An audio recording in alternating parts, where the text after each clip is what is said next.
Lights flicker. The velvet curtains sway. Somewhere, an empty cinema waits for a film that doesn't exist. Yet, this is Greenlight This, the show where we summon the movies Hollywood's too scared to make. My name is Travis Medor, and I'm with the Poseidon to my Hades, Squiddy. Hello, Greenlighters. So how does it feel to do the intro, Travis? Different. A little different. Well, I thought it'd be kind of fun, and this last weekend for us was Fan X. Yes, it was. That was a really great time. Yeah, I loved it. It was so good to get to go to like panels. Yeah. I knew you weren't able to go, but I went to the Danny Elfman panel, and so cool. Just such a fun guy. Very like classic rocker.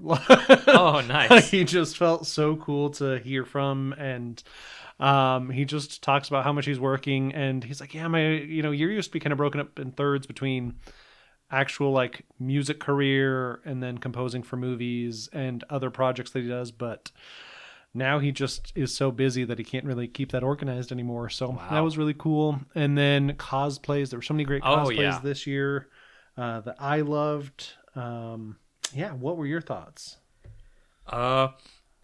For those of you who aren't aware, FanX is Salt Lake City's version of Comic-Con here in the state of Utah, just if you're wondering. For us, it happens every September, kind of like on the bottom end of summer. But yeah, no, it was really good.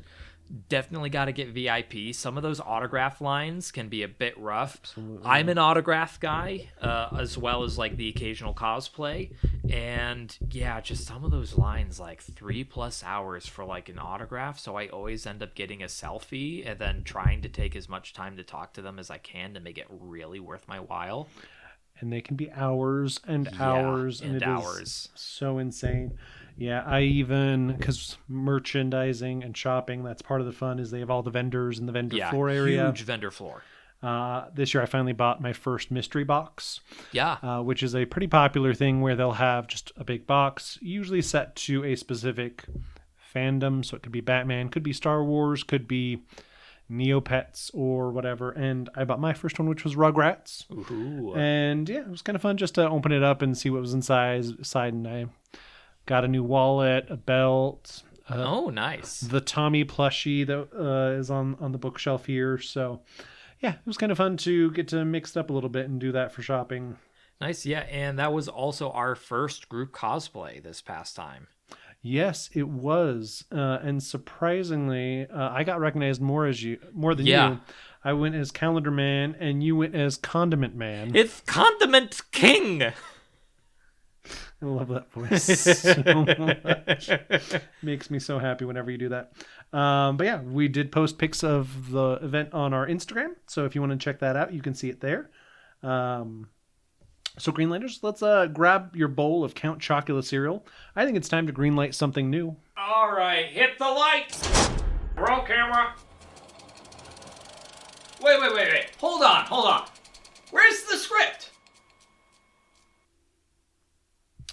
All right, Greenlighters. So this week we're talking about the Gorgon. A short summary of the Gorgons. Most famously, you would know Medusa. So stories say she was born that way. Some say she was turned into this monster due to a curse from the gods. But she's known to have two sisters as well in Greek mythology, Uriel and Sitheno. Even in this version of the ancestral history, where maybe she descended from like Titans, the parentage does differentiate. So there's not really a set like Kronos or some other like deity that is always connected to who they came from. What we do know from the story with Medusa is that she gets beheaded by Perceus, and infamously her face then becomes a fear-inducing but also protecting symbol. So that's why you'll sometimes see a Medusa's face on shields. Okay. Or whatever in other versions. I know there's like talismans too that are connected to this. But we all know what a Gorgon is the snake-haired woman fear-inducing. There is different versions where back in the old Clash of the Titans movie, she started as like a snake body. Yeah, it was like half snake, half person with like the snake hair. That's kind of where that originated from. That's not how it's referenced in Greek mythology. In old Greek mythology, apparently she had more like bat wings. Like that could be a thing, kind of like the not the Fates, the Furies. The Furies, yeah. Kind of similar to them in a way. But in similar ways to the Furies. The Furies and the Fates. There's not specifically like good or evil assigned to the Gorgons. They were more neutral, often a protector or, just generally a protector. Interestingly enough, they were connected to the Oracle, like they were believed to be protecting the Oracle of like Delphi. And another little fun fact is the snake influence may have come from Northern Africa to influence Greek culture. Oh, really? Connected to a lot of the other gods in Africa at that time. So I thought that was kind of a little fun thing to know. That is fun. I did not know that. Yeah, that's actually really cool. I didn't know that the fact about like where the ties in with the snakes coming from Africa. Yeah, I feel like Gorgons is one where they're always kind of depicted as like just this really ugly monster, or actually, I guess it's not entirely true because the Wednesday series has Gorgons as one of the sects of monsters that attend Nevermore Academy. Yeah, and it is, since you were kind of bringing up looks, Medusa was always the one considered to be beautiful. Her sisters are actually considered to be more ugly. So there is even myth-based connection to that. Not just pop culture. You know, it's not just, we hired Uma Thurman for this movie, so we're going to have her be it because she's gorgeous. Yeah. Yeah, no, there was actually some reference that Medusa was supposed to be more pretty. So, yeah, that's kind of a fun little fact of our Greek mythology. That's actually cool, thinking that the thought process of like how Medusa should look basically goes back to just the original films with like Harryhausen's stop motion animation of Medusa for that, and how just the fact that imagery alone is what kind of ingrained into society as what like this monster should look like. Yeah, I think even video games now like God of War shows that Medusa is like a snake-bodied person. It's interesting that I think we always somehow deleted the whole like bat wings, like more human body shape to her. But yeah, pop culture, it's quite powerful. Oh, yeah. But the reason for today's episode was just a simple idea that we had. How do we expand the monster universe? Yeah, so the monster universe, for those who are unaware, this is kind of relating to the undead, our mummies, Frankenstein, and then other monsters such as werewolves like the Wolfman, vampires with Dracula and his brides, Van Helsing, the Mummy, Creature of the Black Lagoon, the Invisible Man, all that kind of stuff. Yeah, I think you nailed it on the head of like mummies or zombies, Frankenstein, like those are kind of big ones. Werewolves and vampires, those three like rotate like every other year of like who is the most important monster. And then the Jekyll, the Hyde, Creature of the Black Lagoon, they either haven't popped up for decades or like they rotate in every like 15 years. They just don't hold as much. But it's surprising because we do have centuries of myths of creatures, but our cinema universe just has felt limited and bland, and we only ever talk about these three monsters. Yeah, I feel like if there's ever newer movies, it's kind of like some of the top four. Like, I feel like there's a smaller studio that's been coming out with these remakes. So they did The Invisible Man, where it was like a guy in some kind of like actual invisible suit. Yeah. And then they had a Wolfman one that came out like a year or two ago. Yeah. It was, again, like smaller budget. I think they're Blumhouse. I want to say that's a Blumhouse studio. Something like that. But then with the popularity of the new Epic land, they have the Dark Universe land, which refers to all of these creatures kind of living together. We'll probably talk about it in a future episode, I think, but there's a cool connected story. And I guess when you go to the park, if you talk to the different creatures, Yeah.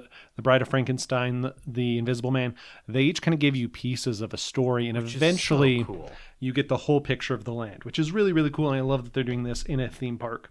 But basically, our discussion about the Dark Universe was, how do we just get more monsters to fit in this? Yeah. So it's not just three things just rotating so often. Because if I take another werewolf vampire love story triangle, I am going to commit an act of violence. Because I know what's going to happen. With Wednesday, we are bound to have a vampire show up and be another love interest to someone in that picture. And I'm going to bash my head in. Very violent there. I have a lot of strong feelings on this. So Travis, your take on the monster idea was going old school. You wanted to go old Yes. monster picture. Why don't you give us that pitch? Yeah, so my first thought taking this on with the Gorgon, fitting in with the monster universe, I want to go back to the roots of the Universal Monster movie. So we're going to the 1930s and 40s. It's going to be black and white, and it's going to be kind of that level of horror. So this is going to fit in with like the Frankenstein, Wolfman, Mummy, Invisible Man, like Bride of Frankenstein, all of that stuff. So the title, The Gorgon. I know, how original. But that's how most of the titles were. They were really just, boom, right there. This is the title. It's like Dracula, Son of Dracula, Bride of Dracula, Bride of Frankenstein, Son of Frankenstein, or I'm not sure if that's one. If there isn't, then we could do that one on a future episode as a sequel. But yeah, they're just very like, Wolfman meets Frankenstein. So, the Gorgon. Our log line. A new discovery from ancient Greece goes on exhibit soon after a monster known as a Gorgon gets loose to continue its sinister plot of turning innocent people into stone. Ooh, okay. And so getting into the summary, I'll kind of talk about the cast after. Wait, I gotta ask: is this going to be pure black and white, or is this going to be like pure black and white? Oh, I was the least hoping for Technicolor because know I'll fall asleep during a black and white movie. But I know you tend to struggle with black and white, but a lot of people's are more maybe not a lot of people. We can say it. But yeah, so purely black and white, no Technicolor. This would be as if it was made in the 30s and 40s. Cool. Okay, I love it. So our summary. 2 archaeologists, George Wellington and his fiancée, Lila Demetrio, discover what appears to be a tomb full of carved statues of life-size people dating back to ancient Greece. Their findings soon are brought to light and displayed on a new exhibit with the help of a colleague, Dr. Alexander, an expert in Greek mythology. During further excavation of the tomb, a monster soon escapes and is now turning people into stone. The new exhibit draws in a man named Atticus Evander. Evander not only has interest in the exhibit, but soon also with Miss Demetrio. As innocent people are now being turned into stone around the exhibit and campus, Dr. Alexander suspects the culprit to be a Gorgon, a monster from ancient Greece that is known for turning people into stone. After Miss Demetrio goes missing, along with the now suspicious Mr. Evander, it is now up to Dr. Alexander and Mr. Wellington, or Dr. Wellington, to find the monster, trap them back in the tomb, and rescue George's fiancée before it could be too late. Ooh, okay. I already love this because in my mind, when you were talking about the statues, I can see those poorly made foam statues. Yes, that is exactly what I have in mind. It's just these really and it was supposed to be like a tomb full of them, but there'd really only be like maybe 10 that just get recycled with every shot to make it look like a lot, but there's really not because, 30s budget. Yeah, absolutely. Yeah, this sounds great. So, going over the cast, you probably won't be familiar with any of these names, and that is totally fine. But maybe for some of you out there, maybe these names ring a bell. So let's start with George Wellington. I am going with a man named Colin Clive. He is most known for his role in the Frankenstein films as Dr. Frankenstein. Okay. So just that look of Dr. Scientist, okay, I don't want to fully typecast, but I think he would do a good job as the young Dr. Archaeologist who's in love. Lila Demetrio, I'm going with Gloria Stewart. So she has definitely a good list of movies behind her, some of them being from The Invisible Man, where she played a scientist in that role. She was in an old version of The Three Musketeers. Here Comes the Navy. I'm not sure if you're familiar with that title. Nope. And then, surprisingly, you may know this one. She was Old Rose in the Titanic. I do know that movie. Yeah. I know one movie. So. Yeah. Yeah, so she was old Rose there. That was really fun to find out when going through, finding out this cast. Okay. Dr. Alexander, I'm going with Edward Van Sloan. He is most known for his roles again in the Monster Universe as Dr. Van Helsing in the original Dracula movie. Oh, okay. And he also worked with Colin Clive in the first Frankenstein movie as well. Cool, okay. So they already have that rapport, so I figured, yeah, cool. Now for our Gorgon, who is also, spoiler alert, going to be Atticus Vander. I am picking the one and only Lon Chaney Jr. He definitely has a huge role. He plays so many different characters throughout the Monster Universe, the big one being the Wolfman. Yeah. So, yeah. I also really like that in the 20s, 30s, they would probably take a monster that was meant to be a woman and turn it into a dude. Because, let's be real, they don't want women to think that they could do something back then. So almost all of the monsters were men. Yeah, and it feels very right. Like, even if you're comparing it to, like, I don't know, more into like 60s Batman, when you're getting more goofy and slapstick, it just still feels right that like this character would end up being a dude. Yeah, no, I love it. Yeah, and so who would we have direct this? This was pretty tough. I did have to look a lot of these movies. They did not have really a single director for more than a few projects. Yeah. So it was a little bit tough, but I went with James Whale. He directed Frankenstein, The Bride of Frankenstein, and The Invisible Man. Okay. Which are all three films from that time era that are pretty good. Yeah, yeah. Nice. So let's hear your pitch. Okay, so my pitch was, I knew that you were going to go old school. Yeah. And I'm like, well, we live in an era of remakes, so I'm going to do the remake. Okay. I'm planning ahead on how you would do a remake. But my inspiration was, I wanted some humor, a little absurdity to it, but I still wanted it to be scary. And my favorite type of scary movies are slasher films. I love a good slasher film because they're just so absurd and over the top. So I decided to go more in that era, more Scream. That was kind of the main inspiration. So I wanted to go with Gorgon's Revenge. Just, paying homage to the original. I'm already paying homage to I like the it. unmade movie. Teenagers go missing, but statues are left by their stalker. Ooh. That is my tagline for this. In the small town of Syracuse, teens hang out at makeout points. Ooh. All I can think of is SpongeBob when I hear that. Jason and the cheerleading captain Stacy make out as sounds creep around them. Jason goes out to check. Stacy waits in the car, but he doesn't come back. She goes to see and finds a statue in his place, and she screams out as the opening title sequence comes in. Officer Percy investigates a series of missing teens. We first see him on the scene of Stacy and Jason's statues. Then we start following our main group of teens. Stacy's younger sister Penelope and best friend Iris explore the mystery. Penelope's boyfriend Orion tags along. They follow the chain of exes and other women Jason left in his wake. 2 more footballers are found as statues, and Iris expresses her dislike for how Orion treats Penelope.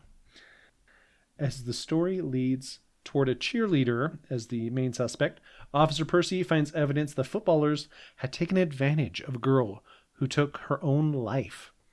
It turns out to be Iris's older sister.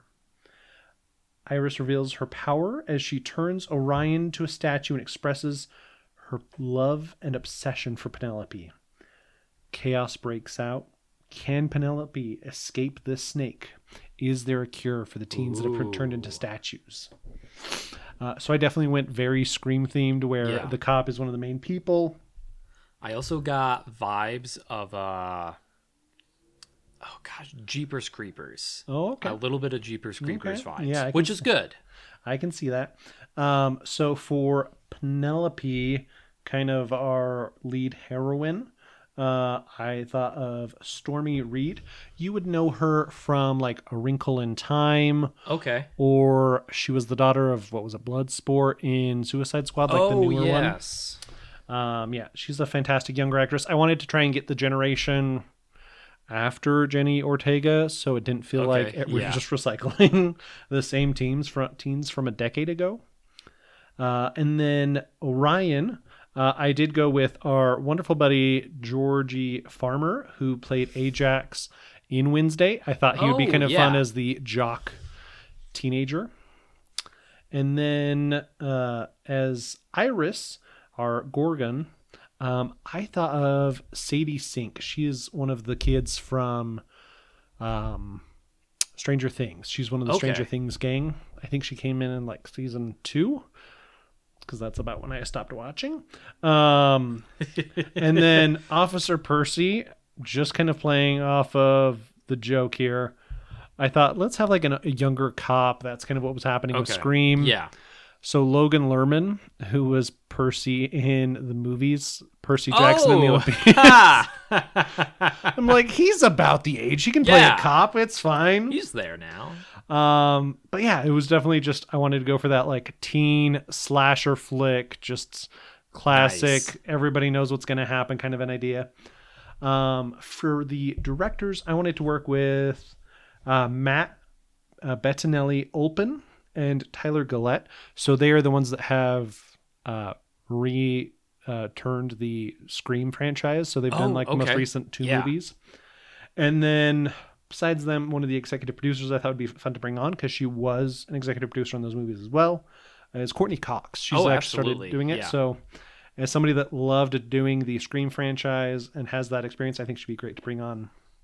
Yeah, I think this definitely has the vibes of like Scream, Jeepers Creepers, just like the teens trying to deal with the supernatural entity almost on their own with the help of like random law enforcement person that also gets sucked into it. Yeah, and once we get to like, Gorgon Christmas Vacation or whatever, like an absurd spin-offs that we would get in modern times, I think that's when I'd like to explore ideas of like the eye of their first love can become like, the totem to heal people, or there's so many, I think, Gorgon insane 6 Cold Stone.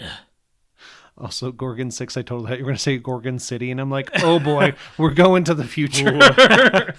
I mean, Jason X, am I right? Didn't the Leprechaun franchise go to like the Leprechaun moon? went to space too. So, every once in a while, one of these has to be in space. I mean, the 80s and 90s definitely went crazy with it. But yeah, let's go to post. Yeah, awesome. Let's go to post. Good. That's a wrap. Let's go to post. Well, I love the idea for the Gorgon to join the Dark Universe. I want to ask first, which one should be the one that makes it into the Dark Universe theme park? Are we going to go with the young slasher chick, or do we go with the classic oldie? See, I feel like Epic Park is doing classic oldie, but I would love to see the slasher version, because depending on when this movie would be made, I'm sure the character design would be pretty cool. Okay, I can agree with that. What is the ride, though, in Dark Universe that a Gorgon gets? Ooh, part of me almost wants to think either a roller coaster or a dark ride. Okay, see, I could see dark ride just in the like Indiana Jones. Yeah, like you can do whatever, like ancient temple kind of a thing. My other thought one is something like the Egg Scrambler, where it's like a spinny ride. Oh, okay. And then you have those moments where you freeze, quote unquote, like stop. I could definitely see something like that being the ride. But we do have a listener question. Ooh. So this week's question is, if you were a TV or film extra, what kind of extra would you be typecasted as?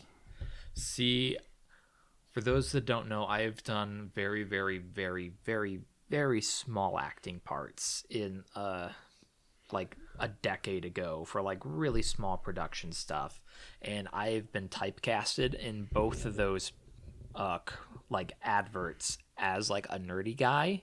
So I'm sure I'm going to be like the fumbling nerd in the background where it's just like, oh no, I dropped my notebook. Just a classic, like, you have a pocket protector, Yep. even though no one's used a pocket protector in 25 years. See, what I want is I would want to be typecasted as a henchman. Like, I want the experience of just getting, like... I want a hench. Yeah, I just want to get beat up. I think that'd be so fun. Like, Tom Holland can beat me up. It's okay. what was it? Conan O'Brien has a bit on his podcast where he's talked about, like, yeah, just wanting to be, like, beat up, thrown around, just covered in, like, the fake blood. And I'm just like, that sounds fun. That's what I want to be. Henchman would be fun. I know the truth is I'm going to get typecasted as comic book guy. So at least we both know we're still going Worst podcast ever. We're just going to be this. This is us typecasted. So, on that note, Squiddy, anything you want to greenlight for our listeners this week? I mean, I kind of already hinted at it, but I'm all about like going for a classic slasher. So go watch Scream. Like, it's such a good... If you can't handle that, go watch Scary Movie, the original movie. Like, that's just as good. Ooh, yeah, those are good. Scream, I think, is such a great movie. It's such a fun look at like late 90s and just where we were at with movies compared to now. What about you, Travis? So I kind of want to go Halloween movie still because we're in the spooky season. So let me think. I want to greenlight something at least decent. I know, like, just the other night we watched Ernest Scared Stupid, and that was so bad. I can clearly tell you didn't enjoy it. For me, that was pretty nostalgic, but I am not going to greenlight that for you guys. That is a red light for me. We'll put that in a red light. If you're really daring, go for it. But I don't know. I may flip the script and let's go Percy Jackson films. Okay. Just with the theme of the Greek mythology, Medusa's in them. Yeah. Or Or the TV show. Yeah, or the TV show. Yeah, that sounds great to me. Well, if you think we should add another monster to the monster universe, if you love this movie or think we could have cast it better, or have a question for us, you can message us on Blusky, Instagram, or TikTok at Greenlight This Pod. We might feature it in a future episode. Yeah, and follow us on Letterbox where we post movie reviews, and our watch list might hold hints for what's in production. And if you've enjoyed this production, leave us a 5-star review and subscribe so you don't miss the next premiere. Let's drop next week's trailer and credits roll. Boys and girls of every age, wouldn't you like to see something strange? Come with us and you... No, wait. Wrong version. You know the Piper family. Marnie, Dylan, and Sophie. With Grandma Aggie Cromwell. You know their adventures in Halloween Town, and the franchise ended poorly. But what if Marnie kept her original actress? Could these movies have made the jump to the big screen? What story do we tell? Find out next Tuesday as we greenlight something new. Greenlight This is self-produced, directed by Landon Davis and Travis Medor. Written by Landon Davis, Travis Medor, with special thanks to Homer and Hesiod for your ancient work. Director of photography, absolutely no one. This is a podcast. Sound department, me, Travis Medor. Casting, us, and hopefully one day, Uma Thurman. Music, Buccaneer by Zenial from freemusicarchive.org. Special thanks, you, our listeners, the real studio heads who greenlight every episode just by pressing play. This has been Greenlight This. Until next time.